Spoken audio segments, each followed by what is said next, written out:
Hi guys, how are you doing? So, growing up, I used to hear this statement a lot. You need to keep yourself for your husband on your wedding night.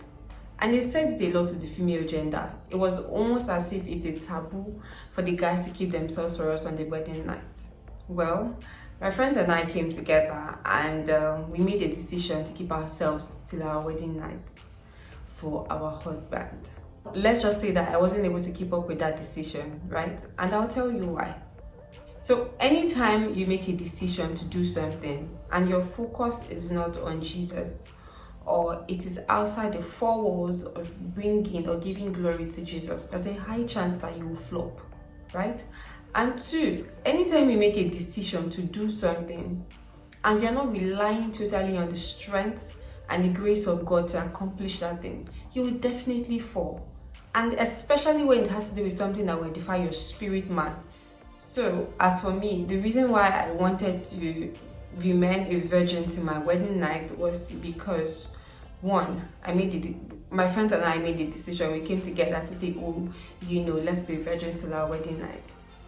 So I was trying to keep up to that end of the bargain, right?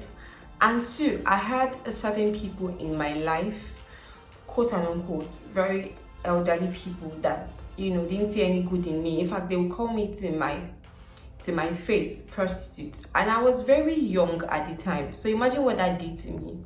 It pushed me into trying to prove a point to them that I'm not who you say I am. It pushed me to prove a point to them and to myself. So I got into this zone where it was operation, I have to be a virgin until my wedding night. Now guys, my question is, anytime you get into that space where you're trying to prove a point to people, how far can you go? You can't go very far. I'm sure some of you are saying, so Cassie, why exactly did you say we should not strive to be virgins in your YouTube thumbnail, right? Come close. So have you seen or have you heard people that will tell you that they are virgins, but they've literally done everything? And I mean everything. Guys, the goal is not to prove a point to anybody.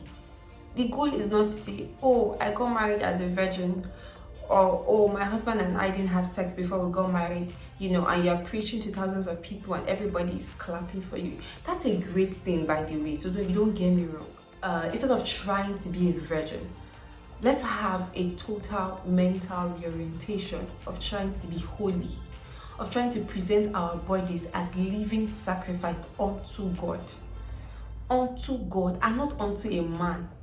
Is it wrong for you to want to present yourself, your body, as a sacred gift to your husband? No, there's absolutely nothing wrong. But when we have the shift that we are doing it as unto God and not unto man, then we would have less of so many examples we hear. I mean, we've heard stories of when a lady has sex with a guy who's not her husband just because the guy promised, quote and unquote, that he's going to marry her. Why do you think that girl did it? Because in her mind, she's keeping herself for her husband. So when somebody comes to say, oh, I'm going to marry you, I've met with your parents, I'm going to do X, Y, Z. If the guy eventually says, let's have sex, because it is unto man and not unto God, it will be easy for her to say, okay, yes, after all, this guy is going to be my husband, right? Guys, God does not just demand that we worship him with our body, but with our mind, with our soul, our strength, our totality. If you look at the story of the 10 virgins in the Bible, what does it tell us? That some of them were wise and some of them were foolish. So you can still be a virgin and not be wise. You can still be a virgin and not be pure. When God searches your heart, would he see purity or would he see sin? Your heart. Not the applause of men that you got married as a virgin. Your heart. When God searches your heart. I pray that God will keep us together. God will give us the wisdom, the strength to worship him, not just with our body, but with our soul, our mind, and our totality.